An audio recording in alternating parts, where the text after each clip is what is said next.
Hey guys, welcome to another modern video. First wanted to say apologies for not making videos on schedule like I had been. Had some computer issues, had a couple other things come up with school and midterms and such, so I've just been pretty busy. It's been about a month, but here's hoping that the computer issues are fixed. If you're watching this video, I guess we should assume that it's held up long enough to play Magic Online. Anyways, so today I'm going to be playing Esper Transcendent. It's not really Transcendent anymore since it doesn't have any Narset Transcendent in it. But that was the, the main draw to the deck before. But now it's mostly just black-white Gideon control, if you will.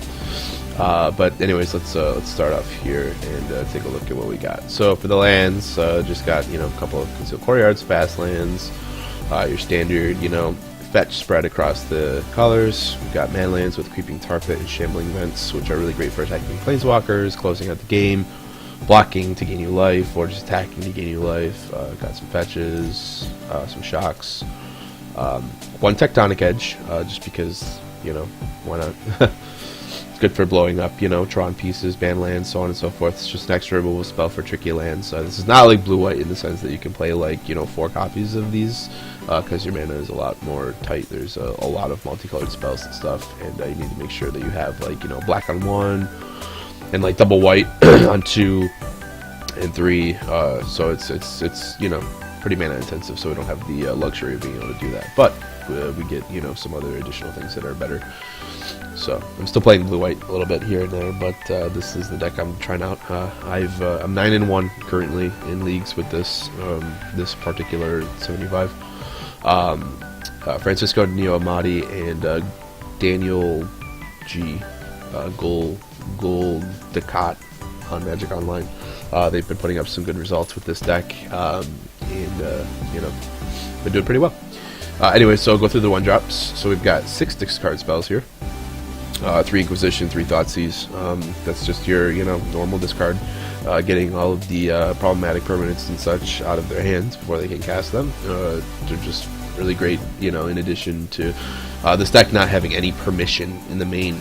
This is your way to kind of interact with your combo opponents, or just, being able to get a good start on whatever it may be. We've got 3 Fatal Push, 3 Path as our, 1-drop removal suite. Push is great, kills pretty much anything in the format. Path is great, also kills pretty much everything in the format. Just efficient removal spells. Push is great against your Tarmogoyfs and so on and so forth. It's very good against man lands and any 4-drops, because you've got a lot of fetches to turn it on and so on and so forth. Path pretty much speaks for itself. And then to round out the 1-drops, we've got 4 Serum Visions, just, digs to get you what you need. I like this over Opt in this deck because you're playing more of a tap-out control deck. So you're going to be tapping out a lot, and being able to set up your draws is more important than just being able to leave up a counter spell, which you don't actually even have in your main deck, otherwise.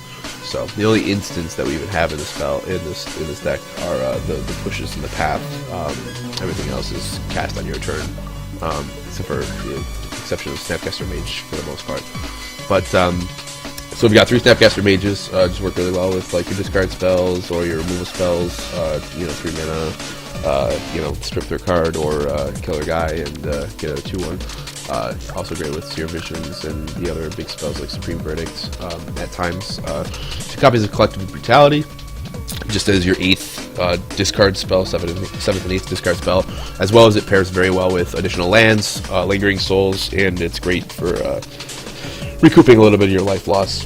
Excuse me, I'm getting over a cold, so I sound a little goofy, but bear with me.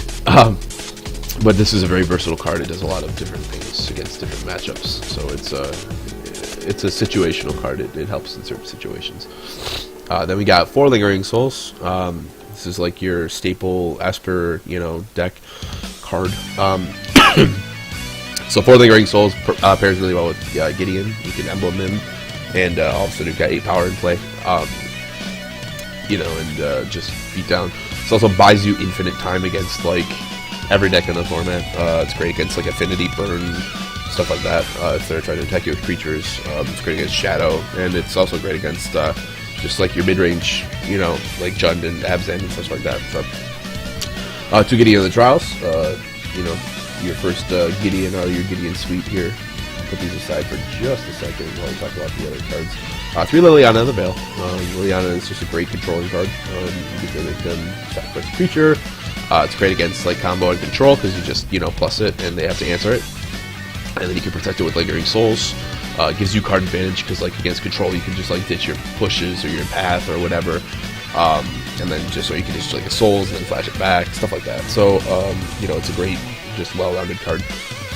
Then we've got 2 copies of Supreme Verdict, I guess your creature deck's pretty straightforward. And then Narset was replaced with Jace, because Jace is just a better card advantage engine. Narset is great, and it's great in certain situations, don't get me wrong, but it was just way too clunky in most cases.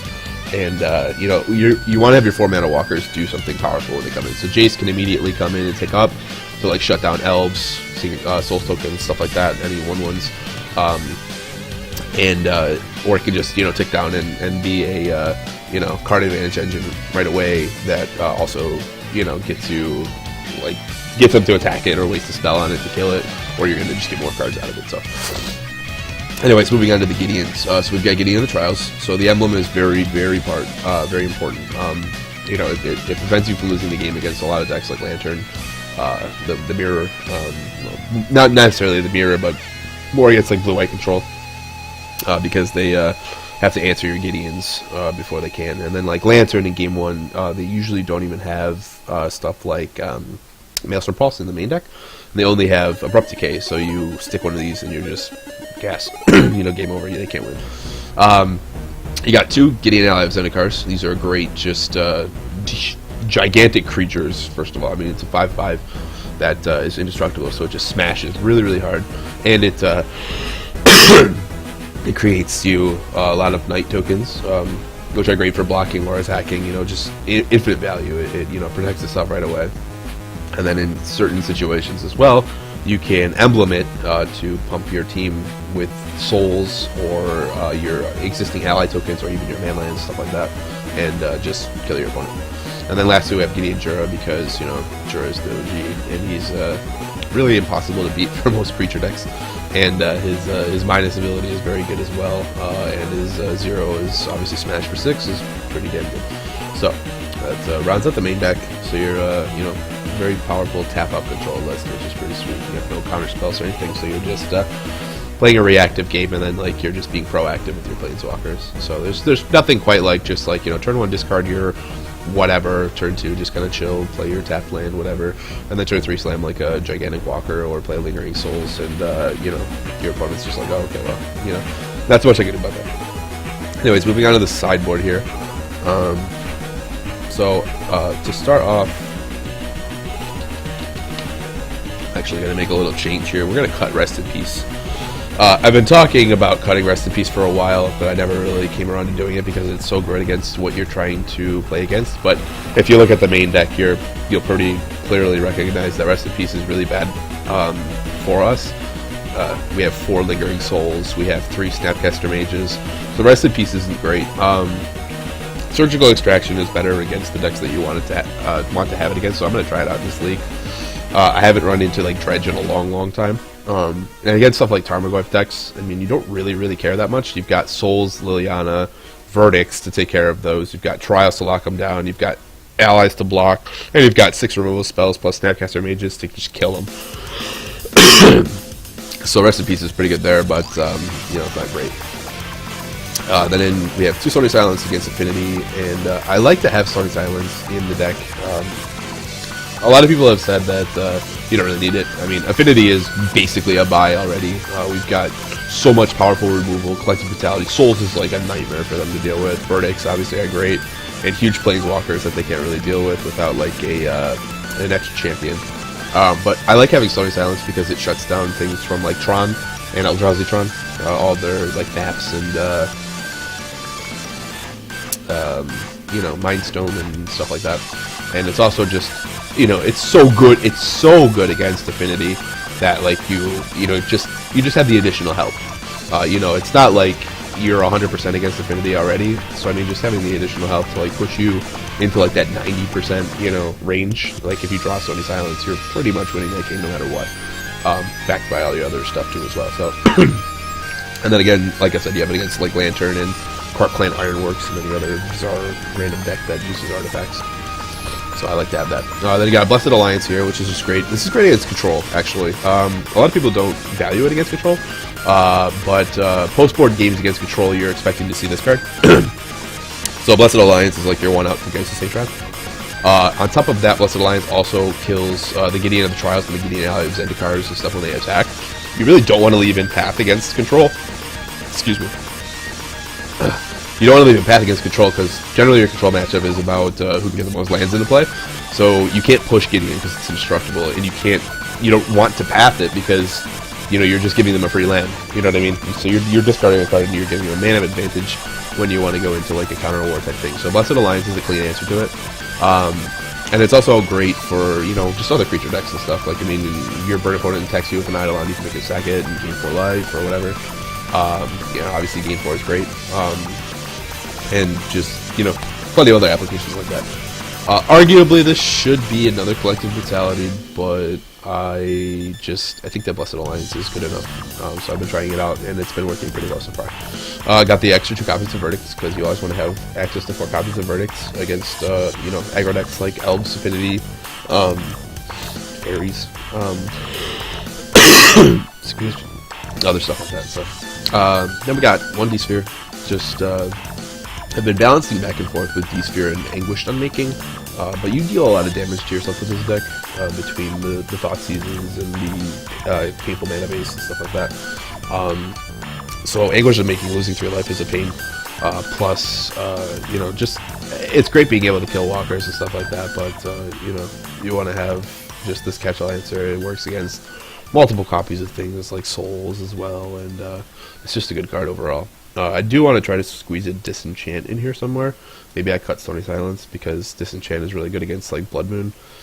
There's been a lot of players trying to play the new Twin deck or whatever with Kiki-Jiki and Blood Moon, and it just gives you an out to Blood Moon. I've seen a lot of people playing Blood Moon decks in the Magic Online leagues lately. So, I mean, it's really kind of up to you. I would like to squeeze one in here. Maybe I'll try cutting a Stony Silence for it, but as of right now, I like D-Sphere. Just as a catch-all answer. Then we got 2 Counter Squalls, which is your permission. This is basically the only permission in the deck, aside from Disdainful Stroke, obviously. But as these 4 cards here are your permission, you just bring them in against decks where you absolutely need them. Disdainful Stroke is great against the Mirror. Being able to counter a Cryptic Command or a Gideon... being able to counter like you know, Gideon Ally or a Jura or Cryptic Command for 2 mana is really great. It's also great against Tron decks, obviously, because you counter their Karn, you counter their Reality Smashers, Thought-Knot Seers, whatever. So it's just against your big mana decks. Also counters like Scape Shift, Primeval Titan, crap like that. Counter Squall is more for like your control matchups, and it's also good against like your combo matchups. Because these aren't great against Storm. I mean, you might bring one in because you don't have anything else to do, but I mean, you're not going to really counter a Passive Flames because you're just already losing at that point. It's good against countering Gifts, I guess, but you know, you have other things to be doing against like Storm. So ad nauseam encounters, or and Storm, you bring in like your counter squalls against Control. You bring in your counter squalls and stuff. It's just an extra cheap, you know, counter spell or a counter spell. For when you need it, and the life loss is relevant, so this is why it's not in a geek, because you can pretty easily access black mana and blue mana for your counter. So, and then to round everything off, you got 3 guys who Saint Trapped. So when you need to basically add that extra oomph to your deck against you know, decks where you want to close the game quick. I mean, there's way too many decks in the format that can just kill you like immediately, and you want to be able to like, you know, have a resilient threat that, you know, closes the game quickly. Against Storm and stuff like that, like, you don't want to let them, like, you know, diddle around and, you know, get their hands sculpted and then just kill you. So, you want to be able to, like, just, like, you know, discard their, you know, business spell, play against your Saint Trapped, and then just start attacking. and then leave up like Counter Squall or whatever to you know, kill them quickly. So Geist comes in against stuff like traditional Tron, mono blue Tron, comes in against excuse me, comes in against Storm, Ad Nauseum, comes in against any control deck that you're playing against. It's just, you know, it's just a really good card, and like I like having access to 3 of them because you have so many disruption spells. Just being able to go disruption into Geist is generally lights out against like a bunch of decks. I've had several games where I'm just like turn 1 Thoughtseize you, turn 3 play Geist, and you know, just take your, you know, Remand or your, you know, Supreme Verdict or whatever it is that you have that can interact with a Geist, like a Snapcaster Mage or a Spell Queller or anything that can block it, and then just attack. It's also great against Burn because they deal a lot of damage to themselves usually with their fetch lands, and it's really, really, really hard for them to block this card because their threats are really bad. It's also great against Dredge too because like Bloodghasts and stuff can't block, so you just like, you know, play a Geist and just hope that the tokens get there. So. But that's the deck. We're gonna load up a league and we're gonna see how we do. So stay tuned.